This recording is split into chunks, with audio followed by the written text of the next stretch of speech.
Sud Radio Parlons Vrai chez Bourdin, 10h30, 12h30, Jean-Jacques Bourdin. Parlons du protectionnisme. Débat autour du protectionnisme. C'est un gros mot. Ce mot qui n'est pas toujours employé par les responsables politiques. Bonjour à tous nos invités pour parler de ce sujet. Est-ce qu'il faut aujourd'hui, est-ce que l'Europe aujourd'hui doit engager des mesures de protectionnisme ou pas face aux Chinois et aux Américains? Avec nous pour parler de ce sujet, Guillaume Dodin, qui est professeur des universités en économie à l'université Paris-Dauphine. Bonjour, merci d'être avec nous. Guillaume Villemay, qui est professeur de finance à HEC. Bonjour. Bonjour. Et Jean-Marc Sylvestre, journaliste économique Atlantico. Bonjour Jean-Marc. Merci d'être là tous les trois. Bien, alors, je regarde l'actualité autour du protectionnisme.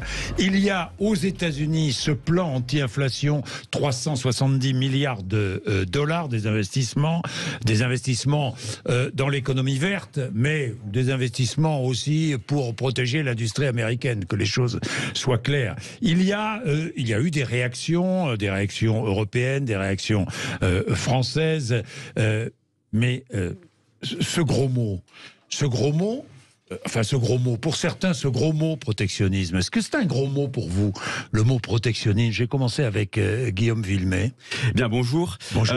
Est-ce que c'est un gros mot? Alors, je crois qu'il y a un paradoxe assez frappant dans tous les débats économiques, c'est qu'on ne parle que de protection sans arrêt, de protection sociale, de protection de l'environnement, de protection des intérêts stratégiques, mais qu'on se refuse à parler de protectionnisme bien souvent. Et je crois que c'est finalement un peu schizophrénique. C'est-à-dire que si l'on veut une protection sociale, une protection de l'environnement, il faut accepter qu'il y ait certains processus économiques qui échappent à certains processus marchands. Et je crois que l'idée, évidemment, très souvent on caricature en disant faut tout ouvrir ou tout fermer. Non, aujourd'hui on a probablement eu trop d'ouverture par beaucoup d'aspects, et il faut reconnaître qu'il y a des intérêts collectifs, des intérêts communs qui ont été un peu négligés probablement. Alors, lorsqu'on parle de protectionnisme, évidemment, pour ou contre, enfin, des mesures protectionnistes, ça implique beaucoup de choses. Et pour nous, Français, pour nous, citoyens, dans notre vie quotidienne, c'est important. Il y a aussi la crise de l'énergie aujourd'hui qui ajoute un paramètre au débat, à la question, évidemment. Mais je vous reprends, est-ce que c'est un gros mot, protectionnisme? Non, pas du tout. Je pense qu'il faut il ne faut rien s'interdire. Il ne faut rien s'interdire. On peut avoir des politiques protectionnistes, on peut avoir des politiques libérales. Ça dépend des situations, ça dépend des problèmes qu'il faut régler, ça dépend du comportement de nos partenaires. C'est sûr que les économistes tiennent beaucoup au libre-échange parce que les avantages comparatifs, c'est une des rares idées originales qu'a eu l'économie. C'est pas intuitif. On sait que ça marche dans de bonnes circonstances. Et que donc il y a eu beaucoup de luttes contre le protectionnisme dans la littérature économique, mais il y a aussi eu des défenses anciennes et modernes de formes de protectionnisme qui peuvent être efficaces. Jean-Marc Sylvestre, les Américains, c'est une forme de protectionnisme décomplexé, comme le disent certains, non ?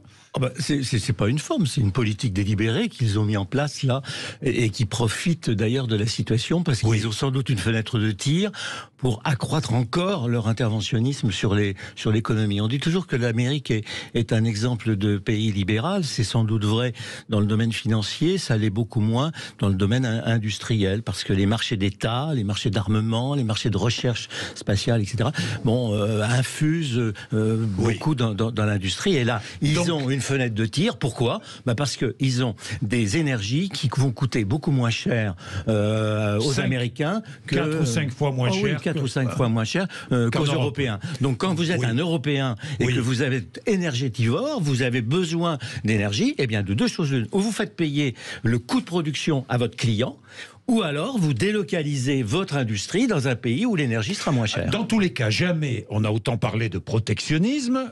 Les Américains, effectivement... On en parlait déjà au temps du Covid. Oui, on en parlait au temps du Covid, c'est vrai. Non, vous avez raison. Au temps du Covid, parce qu'on s'était aperçu que là, on avait délocalisé un certain nombre de produits qui nous faisaient défaut et qu'on n'était pas forcément obligé de délocaliser. C'est vrai. Non, c'est vrai, on en a parlé au temps du Covid, mais la guerre en Ukraine a ajouté aussi.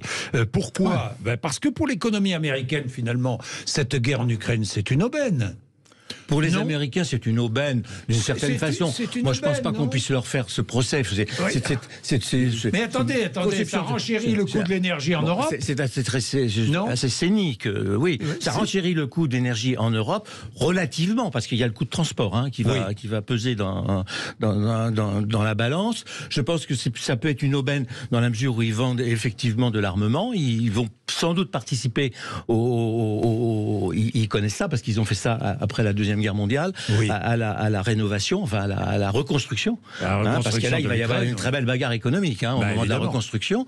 Mais je pense pas que ce soit une aubaine. Non, ils ont effectivement d'autres marchés, mais ils profitent de la situation. Et on peut pas reprocher à un chef d'entreprise, qu'il soit américain ou français, de profiter d'une situation pour pouvoir faire vivre son entreprise. Le chef d'entreprise, d'accord, les États, c'est autre chose.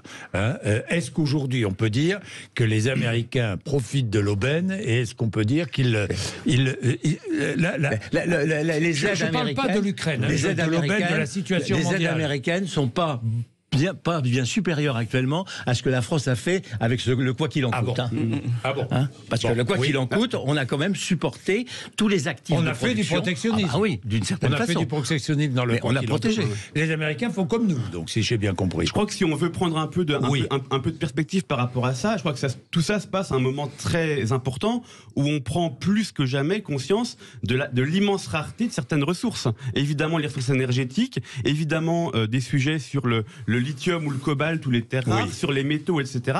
Et je crois que tout le climat, disons, extrêmement favorable au libre-échange dans lequel on a baigné depuis plusieurs décennies, était toujours fondé sur l'idée qu'on trouverait toujours quelque part à un certain prix ce qu'on ne trouvait pas localement. Et donc on pouvait délocaliser autant qu'on le voulait. Et aujourd'hui, ce qu'on voit revenir, c'est une forme d'allocation finalement non plus économique des ressources, mais politique des ressources. On parle beaucoup de délocalisation, mais avec le coût de l'énergie et avec... les entreprises, les grandes entreprises industrielles vont aller délocaliser ailleurs qu'en Europe. Non, vous n'y croyez pas à ça? Il y a ce risque. Il va y avoir un risque de ça, mais il va falloir inclure dans votre calcul le coût de transport, parce qu'il faut rapatrier le produit. Notamment sur l'automobile, par exemple. On a pensé à un moment qu'on pouvait délocaliser dans des pays à faible coût de fabrication des automobiles. N'empêche que les automobiles, il faut les rapatrier sur le marché européen pour pouvoir les vendre sur le marché européen. Et j'ajouterais, ce qui est plus encore que le coût du transport, qui souvent est assez faible, c'est quelques pourcentages du prix d'avion, c'est l'incertitude, la complexité des chaînes d'approvisionnement, les risques que le container reste bloqué dans un port plusieurs semaines parce qu'il y a de l'engorgement, parce que certains ports sont fermés, etc. Et donc là, il y a des vrais risques qui vont inciter effectivement certaines entreprises, peut-être pas toutes, à relocaliser, mais il y a effectivement des logiques, vous l'avez bien dit, très contradictoires. Mais il y a des logiques très contradictoires, et de la part des Européens, comme des Américains, et comme des Chinois, du reste du marché mondial. Est-ce qu'aujourd'hui, on est dans une période plus protectionniste qu'on était? Bon, on l'a été effectivement pendant le Covid. On l'a été beaucoup. On pensait en sortir. Mais où sont les règles mondiales du commerce? Alors attendez, là c'est très simple. On a été beaucoup plus on a été moins protectionniste, beaucoup plus libre-échangiste dans les années 60-70 que maintenant. Parce qu'on a délocalisé à ce moment-là, mais de façon systématique, toutes les industries de main-d'œuvre. On a tué l'industrie textile française, puisqu'on l'a expatriée d'abord au Portugal, ensuite au Maroc. On s'est aperçu qu'au Maroc c'était trop cher, on l'a mis en Tunisie, souvenez-vous, la vérité si je mens. Et puis on l'a ensuite mise en Égypte, et puis on est au Bangladesh aujourd'hui. C'est la question que je vais vous poser dans l'évolution de ce débat, c'est est-ce que nous devons, en Europe, renforcer nos mesures protectionnistes ou pas? Là, vous avez raison de la poser comme ça, mais il faut faire la pédagogie derrière, et il faut que le client, le consommateur, soit conscient que le protectionnisme, il a un coût. Parce que si vous maintenez en fabrication sur le territoire, donc des emplois, des produits qui pourraient être fabriqués moins cher ailleurs, vous êtes bien obligé de le faire payer aux consommateurs. Vous prenez le risque d'abord de ne pas avoir un certain nombre de produits. Les Russes aujourd'hui sont privés d'un certain nombre de produits de consommation. Ça les gêne beaucoup au niveau de leur aviation, de leur automobile, etc. Mais vous prenez aussi le risque de devoir leur payer très cher, parce que une heure de main d'œuvre en Chine ou au Bangladesh, c'est évidemment beaucoup moins cher qu'une heure de main d'œuvre dans le nord de la France ou dans le sud. Mais il faut payer ça. Faut le payer. Donc il faut que le client paye. La proximité se paye. Bien, nous allons... Exactement comme l'écologie. Eh bien, nous allons parler de tout cela, parce que tout est contradictoire, quand même. Ouais. C'est pour ça qu'il y a débat. 11h12, vous êtes sur Sud Radio, à tout de suite, un peu de pub. Sud Radio Parlons Vrai chez Bourdin, 10h30, 12h30, Jean-Jacques Bourdin. Bien, le protectionnisme, c'est un débat ouvert. Beaucoup de responsables politiques, d'ailleurs, prennent parti. J'ai vu les dernières déclarations du ministre Bruno Le Maire à ce propos, qui s'inquiète d'un protectionnisme américain. On en parlait. Je reste avec les Américains. Ensuite, nous élargirons le débat au reste du monde. Mais quand je vois quand même que pour acheter une voiture électrique aux États-Unis, vous connaissez mieux que moi cet exemple, il faut qu'elle soit assemblée aux États-Unis. Enfin, pour bénéficier de l'aide de l'État américain, il faut qu'elle soit assemblée aux États-Unis. Il faut que les batteries contiennent 40% de minerais extraits localement. Est-ce qu'on devrait faire la même chose en Europe ? Avec nos fabricants européens. Dans le cas des voitures américaines, il y a aussi une question de plafond de prix qui fait que les voitures qu'on produit en Europe, de toutes les manières, seraient trop chères pour bénéficier de l'aide, parce qu'il faut que la voiture soit en dessous d'un certain Non, mais d'accord. Mais on peut faire quelque chose de similaire en Europe. Dans le cas Est-ce qu'il faudrait faire quelque chose de similaire en Europe ? Il faut voir d'où ça vient dans le cas américain. Ça a été en partie fait comme ça pour pouvoir le vendre à la très fine majorité qui existe au Sénat. Donc ce qui s'est passé, c'est qu'il y a eu des intérêts particuliers qui ont dit, bon, d'accord, on veut bien faire des efforts sur l'écologie, la transition écologique, mais donnez-nous ça. Et c'est toujours le même problème. C'est pour ça qu'il faut garder toutes les options ouvertes, être intelligent, se méfier des groupes d'intérêt qui rêvent depuis des siècles d'être le plus protégé possible de leurs adversaires et d'être le plus libre possible de faire ce qu'ils veulent. Mais ça, il faut le garder en tête. C'est quand même une mesure protectionniste, même si c'est pour faire plaisir à une frange du Sénat, c'est quand même une mesure protectionniste. Est-ce qu'en Europe, je vous repose la question, on doit faire la même chose ? Je pense qu'en Europe, on est assez coincé par nos habitudes et notre culture. Les Américains aident délibérément leurs entreprises en obligeant les entreprises à fabriquer localement les produits qu'ils vont vendre localement. Les Français sont beaucoup moins, et les Européens en général, sont un peu moins pointilleux sur cette question. Ils préfèrent aider le client, le consommateur. Vous voulez acheter une voiture électrique, eh bien on va vous donner 5 ou 6 000 euros sans s'intéresser et sans surveiller très clairement où a été fabriquée la voiture. La batterie vient de Chine. Mais oui. Est-ce que lorsque les États européens aident leurs citoyens, est-ce qu'ils n'aident pas la Chine ? Sur le problème de la batterie, l'Europe a décidé un plan d'installation et on va sans doute, on est sans doute en train de construire aujourd'hui une des plus grosses usines de fabrication de batteries. À condition d'avoir du lithium. Donc à condition que les associations écologiques vous permettent d'exploiter du lithium sur l'Hexagone. Alors il y en a. Il y en a partout. Pour prendre le cas spécifique américain, les 40% de métaux qui doivent venir du sol américain. Le souci, c'est qu'en Europe, on n'a pas ces exploitations. Parce qu'on l'exploite pas.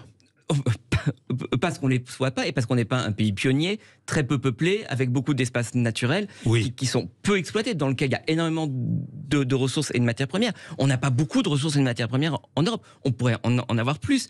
Elles coûteraient très cher. C'est probablement plus rentable de s'assurer de sources de matières premières à l'étranger, dans des endroits sûrs et surtout dans des endroits diversifiés pour qu'on puisse changer de fournisseur de matières premières quand il y a des problèmes politiques. Le protectionnisme sur l'extraction de matières premières peut marcher aux États-Unis, qui est un vrai secteur d'extraction, ou en Russie, pas en Europe, ou en Russie, ou en Chine. Pas en Europe, à mon avis. Mais pas en Europe, non. Pas en Europe, c'est la raison. Oui. Qu'est-ce que vous voulez dire ? Est-ce que l'on doit, parce que je ne vais pas sauter d'un sujet à l'autre, est-ce que l'on doit appliquer les mêmes règles en Europe sur les voitures ? Alors, moi, je crois que oui, mais effectivement, il faut poser le sujet de la bonne manière. Il ne faut pas le faire parce qu'il y a un lobbying privé d'une ou deux boîtes que ça va arranger. Il faut, je crois, comme préalable à tout débat sur le protectionnisme, se dire quels sont les intérêts communs, les intérêts collectifs, les intérêts nationaux ou européens qu'on veut protéger, et se dire, par exemple, est-ce qu'une production énergétique, est-ce qu'une production de métaux est stratégique ou pas ? Et je crois qu'en l'occurrence, oui. Alors, effectivement, le piège, c'est que tout n'est pas stratégique. Il ne s'agit pas de dire qu'absolument tout bien qu'on va consommé doit être produit, mais je crois que sur certains cas de ressources effectivement mais très vous rares, ne me très répondez disputées. pas. Est-ce que l'Europe doit faire comme les États-Unis pour ses véhicules? Les États-Unis ont réussi à faire pour tous les États américains une politique qui est à peu près cohérente et applicable. Mais l'Europe est loin d'avoir fait une politique cohérente et applicable. N'y arriverait pas. Mais non, puisque on pourrait peut-être se mettre d'accord sur la fabrication des batteries, ce qu'on a fait d'ailleurs avec les Allemands. Mais comment va-t-on se mettre d'accord avec les Allemands puisqu'ils sont complètement antinucléaires pour pouvoir alimenter ces batteries? Qu'est-ce que vous allez faire? Quid de l'énergie? Donc il n'y a pas de politique européenne en la matière. Mais la politique européenne en matière de protection, non, elle est à construire. Elle est à construire. Elle est à faire. C'est l'enjeu aujourd'hui. Elle est à faire. Elle doit être construite. Mais bien sûr, politique il faudra bien. Si on veut européenne de protection. Si on veut garder notre autonomie. Je suis pas certain. Je souris parce que Guillaume Dodin, vous n'êtes peut-être pas tout à fait d'accord. Non, mais il faut construire une politique de protection intelligente. La question qu'on a en Europe, c'est qu'il y a ce double niveau pays continent européen, et on a décidé d'externaliser les choses sur le principe de la subsidiarité, de dire il y a certaines choses qui vont mieux être réglées au niveau européen, parce que la France, par exemple, n'a pas les moyens toute seule de s'assurer l'ensemble de ses approvisionnements énergétiques, de s'assurer l'ensemble de ses marchés, etc.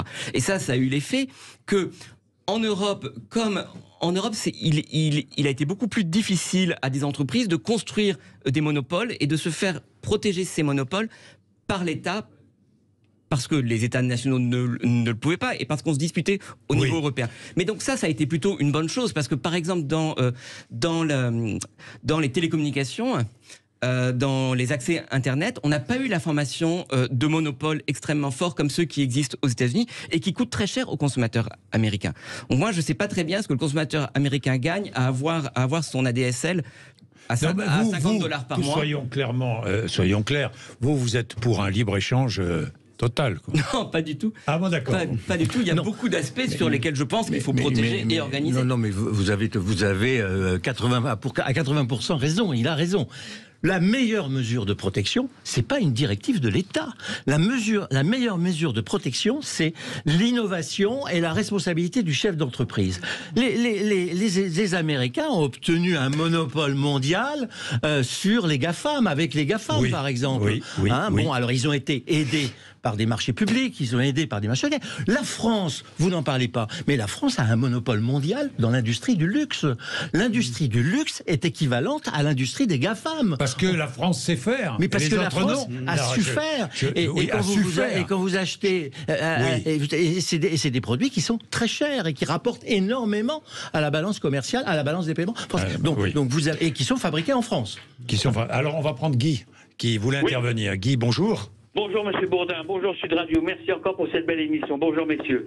Bon, le protectionnisme, ça commence déjà par se protéger soi-même. La France ne peut pas se protéger toute seule, elle est obligée de s'unir ou d'être unie avec les autres pays d'Europe pour se protéger.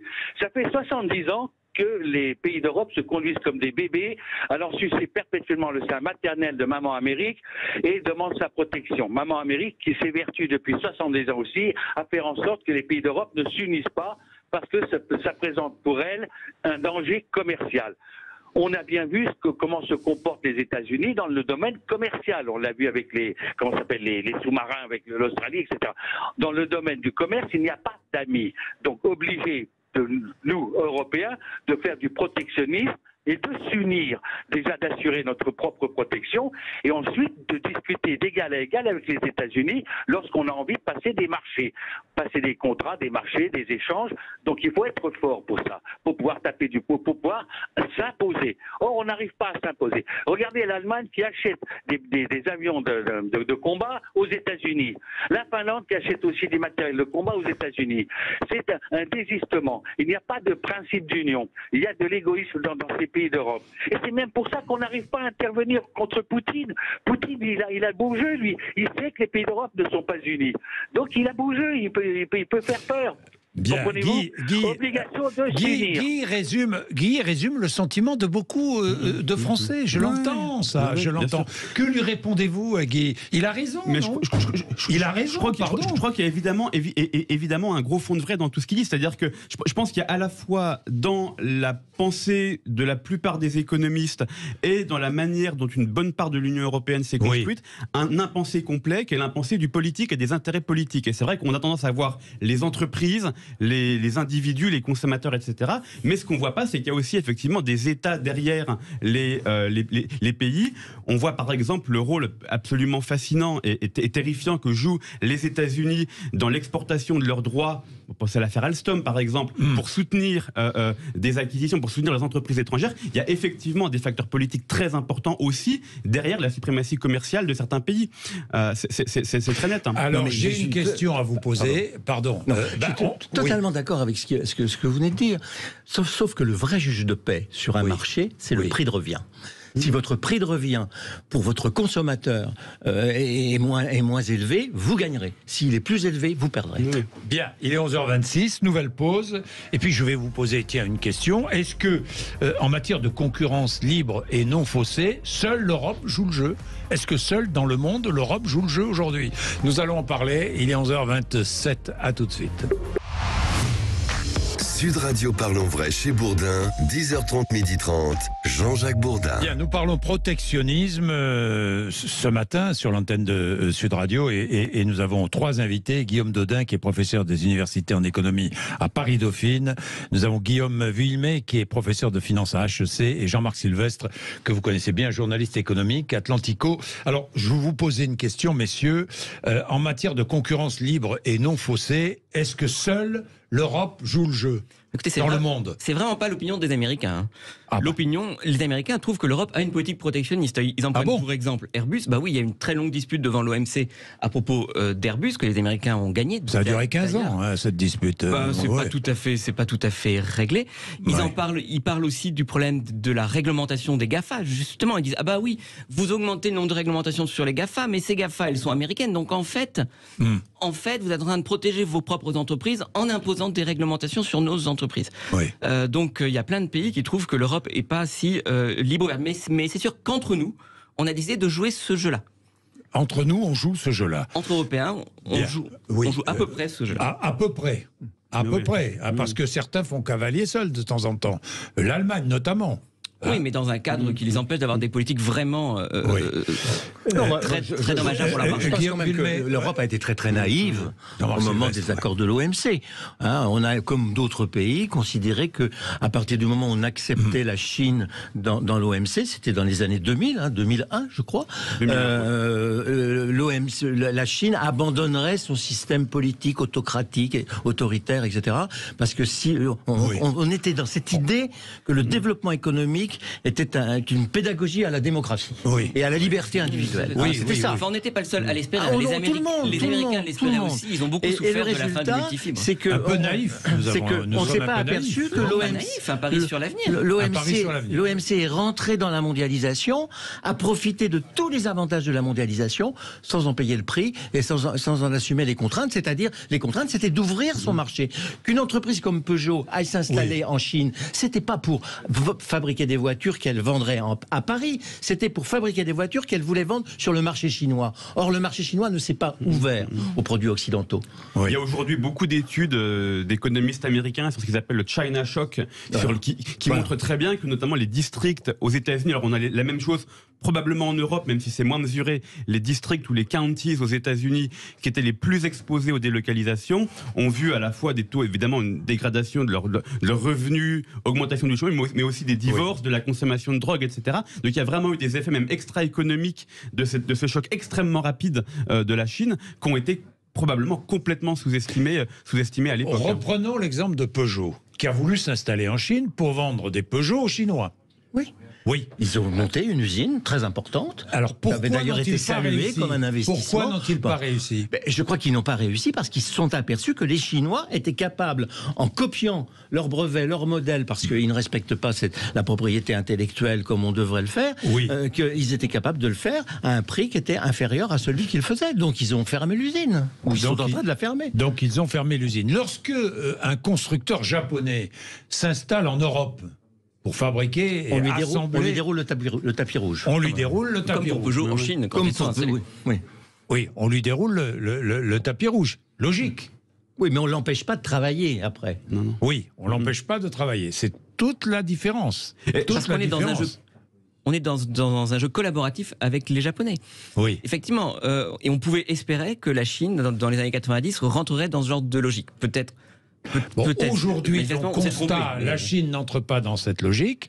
Les Américains y entrent. Alors là, vous n'êtes pas peut-être tout à fait d'accord. Les Américains entrent dans cette logique plus ou moins. Oui. Non, mais ils se protègent, bien sûr. Les Américains se protègent. Ils ont beaucoup de lobbies qui sont très efficaces. Donc nous, Européens, nous ne serions pas assez protecteurs. Je crois que la grande différence peut-être entre l'Europe et le reste du monde, c'est qu'il y a effectivement des marchés européens qui restent protégés. On pense aussi à l'agriculture, qui est l'enjeu de beaucoup de traités de libre-échange, etc. Mais peut-être la grande différence, c'est que en vertu même de la nature de la construction européenne, on a une plus grande difficulté à penser des intérêts politiques, stratégiques, géostratégiques, proprement européens.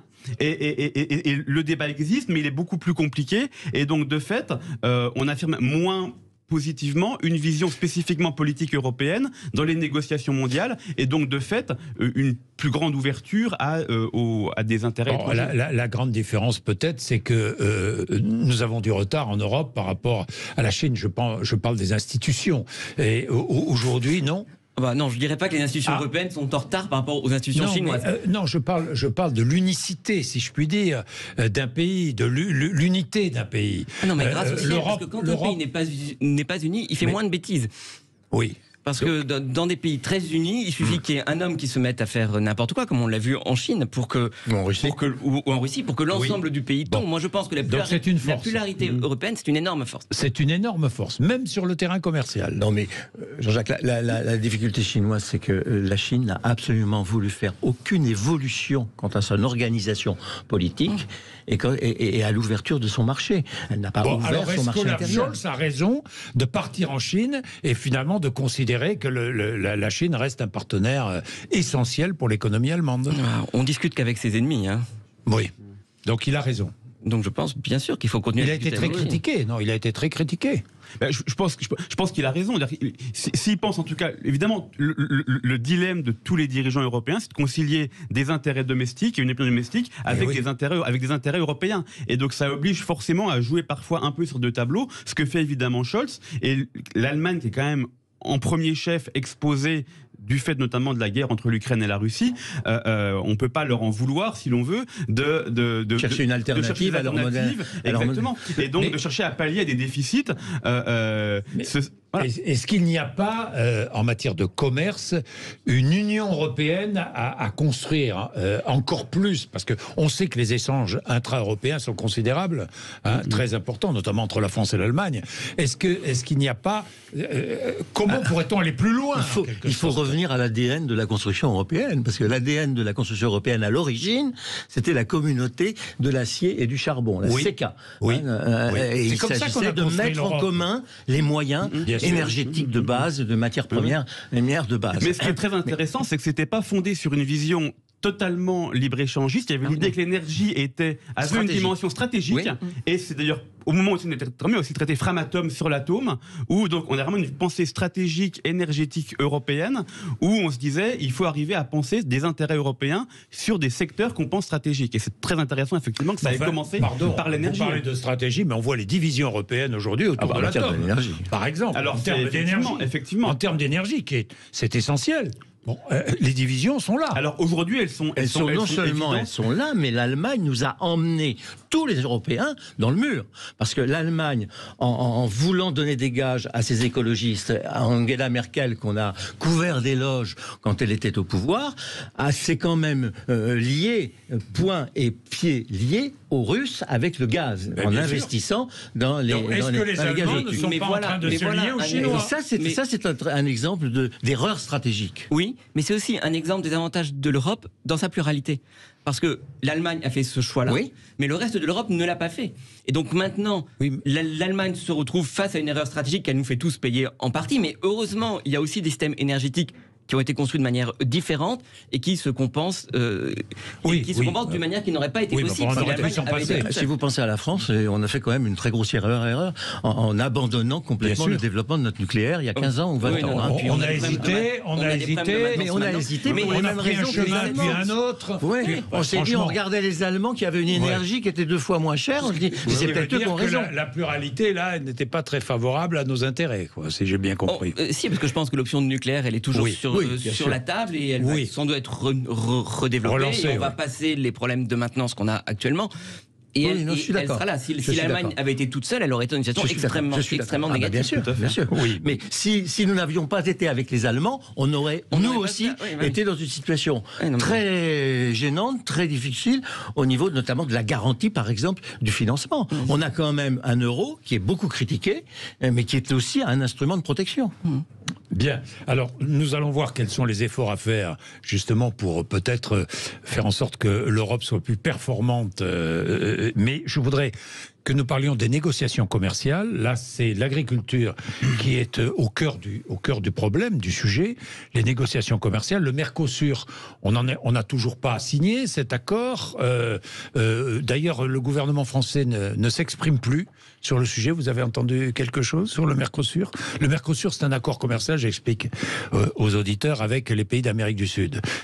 Accord commercial qui entraînerait, disent nos agriculteurs, l'arrivée en massive de poulets brésiliens, de viande argentine, enfin bon, etc., etc.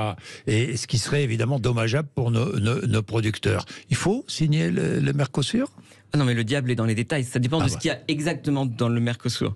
Parce que les problèmes principaux, je pense, ne sont pas sur les échanges commerciaux. On a été nourri par la viande argentine jusqu'à la Première Guerre mondiale et durant la Première Guerre mondiale aussi. Le fait que la France soit protectionniste d'un point de vue agricole, c'est une invention du XXe siècle.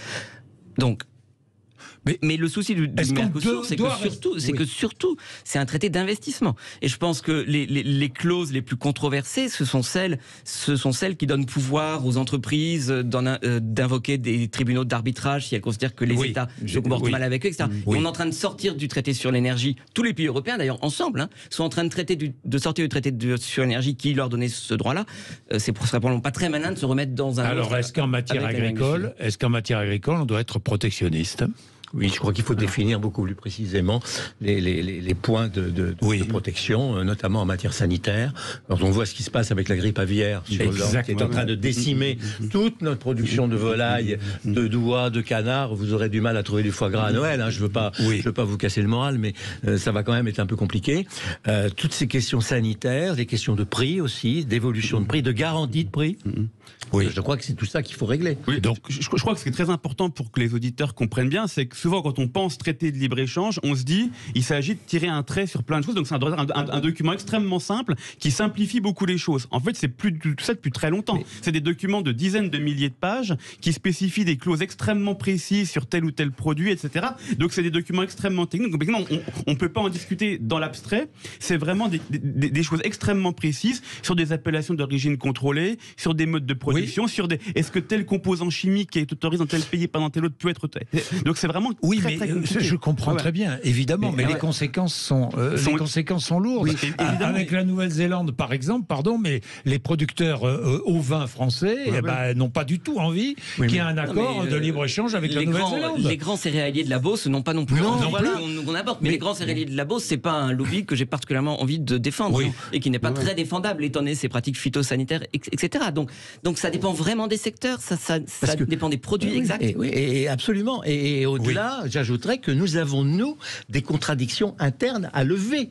Une contradiction interne à lever, c'est-à-dire entre le fait de vouloir manger et consommer français et le fait de ne pas vouloir en payer le prix. Parce que si on passe des accords avec le Mercosur ou avec d'autres pays pour faciliter les échanges, c'est aussi pour avoir des avantages de prix, pour trouver des produits qu'on ne trouve pas, mais aussi d'avoir des avantages de prix comparatifs. Et ça, notre client, notre consommateur aujourd'hui, qui a des problèmes de pouvoir d'achat, qui est totalement asphyxié par l'inflation, il cherche les meilleurs prix. La distribution pèse énormément là-dedans. Donc il faut qu'on lève cette contradiction.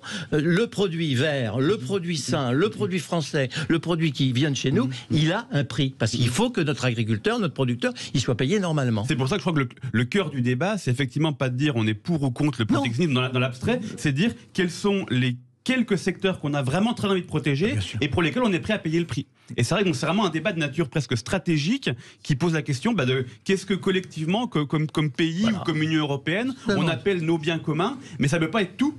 Et il faut avoir effectivement bien conscience de cet enjeu et de cette alternative, du coût potentiel, mais on y gagne autre chose que de l'argent, qui est de l'indépendance, un environnement plus sain, la préservation d'un patrimoine ou d'un savoir-faire, etc. Donc c'est vraiment ça les termes du débat. Bien, il est 11h44, nous allons terminer, juste après la pub, terminer ce débat passionnant autour de ce sujet dont on parle beaucoup et peu en même temps dans l'actualité. Il est 11h44, à tout de suite. Sud Radio Parlons Vrai chez Bourdin, 10h30, 12h30, Jean-Jacques Bourdin. Bien, tout à l'heure, Jean-Marc Sylvestre, vous ai entendu évoquer le foie gras. Vous dites on n'aura pas de foie gras à Noël. Alors pour ceux qui aiment, attention, parce que vous avez beaucoup de militants anti-gavage des oies ou des canards et qui ne veulent pas entendre parler de foie gras. Le premier, c'est le roi d'Angleterre. Mais l'information aujourd'hui, c'est qu'il y a effectivement un gros problème sur les élevages de volatiles, c'est-à-dire de canards, de doigts. Mais c'est à cause du libre-échange qu'on a ces problèmes là. Je n'en suis pas sûr. C'est sans doute parce que les virus et les Covid, entre guillemets, voyagent un peu plus qu'auparavant. Mais non, je n'ai pas l'origine de ça et je ne voudrais surtout pas induire nos auditeurs dans l'erreur ou dans le fantasme. Mais il y a un problème. Il est 11h48. Moi, j'aimerais vous poser une question. Imaginons que nous fermions nos frontières aux échanges commerciaux. Mais non, mais certains disent qu'il faut absolument fabriquer en France, localiser. Fabriquer en France, moi, je suis d'accord, le fabriquer en France, personnellement, je défends. Mais il faut aller encore plus loin et tout relocaliser, tout refabriquer chez nous, tout produire chez nous, ce que nous mangeons. Je crois qu'il faudrait surtout... possible. Il faudrait surtout... Oui, c'est sans doute possible, mais à condition de changer vraiment notre mode de vie. Et radicalement. Radicalement. Oui. Cette radicalité. C'est-à-dire sur la croissance. Je crois qu'il faudrait que vous interrogiez Sandrine Rousseau. À mon avis, elle va avoir des idées là-dessus. sur une forme de décroissance nationale. De décroissance nationale, parce qu'il y a énormément de choses autour de nous, un smartphone, tout le digital, toute l'électronique. On aurait du mal, sans puce électronique, de le faire. On aurait du mal à... Je crois qu'effectivement, dire c'est tout ou rien, c'est un peu caricatural, parce qu'effectivement, en un sens, le commerce très lointain a toujours existé. On retrouve quasiment au Paléolithique des silex qui ont fait plusieurs milliers de kilomètres. Bon, mais en même temps, il y a aussi l'extrême inverse, qui est aujourd'hui, on peut pêcher un poisson dans la baie de Saint-Malo, l'expédier en Chine pour le vider et le réexpédier en France pour le vendre dans un supermarché. Non, exact. Ah bon, voilà. On pêche un poisson dans la baie de Saint-Malo. Mais pourquoi est-ce qu'on l'expédie en Chine ? Parce que le coût du travail est moins cher et parce que le transport par conteneur est très peu cher également. Je vous donne un autre exemple. On a la plus belle forêt d'Europe, on exploite nos bois. Forêt de Troncé ? On exploite nos bois, on exporte en Chine dans des containers qui sont vides parce qu'il faut qu'ils repartent et qu'ils reviennent sous forme de meubles Ikea. De planches et de... Voilà. Ouais. Donc effectivement... Donc ça, on pourrait, non ? On pourrait. Voilà. Mais peut-être qu'il faudrait augmenter le prix. Voilà. C'est une question d'équilibre. Il y aurait évidemment un impact sur le prix. Alors après, je ne peux pas vous dire si il est petit ou grand. C'est impossible à dire. Ça, je crois que c'est effectivement la question de l'équilibre. Et puis, il y a aussi, dans le débat sur la relocalisation, autre chose. Il y a effectivement deux manières de poser la question du modèle économique. Il y a celle qu'on va dire, si on voulait tout relocaliser, il faudrait changer de modèle. Mais il y a aussi de se dire, est-ce qu'on ne peut pas changer de modèle de manière plus intelligente en disant... on a délocalisé aussi de la pollution, des choses qu'on ne voulait plus chez nous parce qu'elles étaient polluantes, etc. Est-ce qu'on ne pourrait pas produire plus local, mais avec des méthodes plus différentes? Il y a toute la question très intéressante de ce qu'on appelle les basses technologies, des produits plus réparables, moins consommateurs en terres rares, en métaux rares, etc. Donc, il y a une palette de débats. Si on répare tout ça, c'est une forme de décroissance. Pas forcément. Non, pas forcément. Recyclage, réparation, c'est pas de la décroissance. Probablement qu'on jette trop par rapport à ce qui est optimal du point de vue de la planète. Après, effectivement, c'est une question à nouveau d'équilibre entre des coûts et des bénéfices. Mais il a totalement raison. On ne paye pas le prix de nos déchets. Si nous en venions à payer le prix de nos déchets, on y ferait peut-être plus attention. Sur ce point-là, il faut aussi savoir qu'on parlait beaucoup de libre-échange. Un des commerces très importants de l'Europe, c'est les déchets. C'est qu'on exporte beaucoup de déchets. Oui. Alors la Chine ne les importe plus, mais on les exporte en Indonésie ou ailleurs. Voilà, on exporte nos déchets. On exporte notre pollution, vous avez totalement raison. Et on exporte aussi, on importe du pouvoir d'achat. On importe notre pouvoir d'achat. Parce que quand vous achetez un t-shirt 10 € alors que s'il était fabriqué en France, il en vaudrait 20, vous faites un gain de pouvoir d'achat. Oui, évidemment. Donc on exporte notre pouvoir d'achat. Donc on est très libre-échange en ce qui concerne nos déchets. Dans notre vie quotidienne, on n'est pas du tout protectionniste. De façon très discrète, mais très libre-échange. Donc il faut regarder devant notre porte aussi. Avant de critiquer Américains, Chinois ou autres. Non, mais c'est évident. Je crois qu'encore une fois, vraiment le cœur du débat, c'est de dire qu'est-ce qui est pour nous stratégique en termes à la fois d'intérêt stratégique au sens étroit, mais aussi en termes de protection de l'environnement, de protection peut-être du travail ou de lutte contre les inégalités ou ce genre de choses. Et puis de se dire, une fois qu'on a ces grands objectifs de politique économique, trouver un équilibre entre des choses effectivement à protéger localement et puis des choses pour lesquelles il n'y a aucun problème à rester. Moi, je peux ajouter sans exagérer que vous accroîtrez les inégalités sociales dans une proportion considérable. Parce que vous avez des gens qui auront toujours les moyens de se procurer des biens à l'étranger, des élites qui iront voyager, qui pourront bénéficier, aller chercher un téléphone portable aux États-Unis ou ailleurs, et vous aurez des gens qui seront privés complètement de tous ces produits qui sont technologiquement avancés et dont certains composants nous sont absolument indispensables. Oui, et qu'on ne peut pas fabriquer chez nous. Qu'on ne peut pas encore aujourd'hui fabriquer chez nous.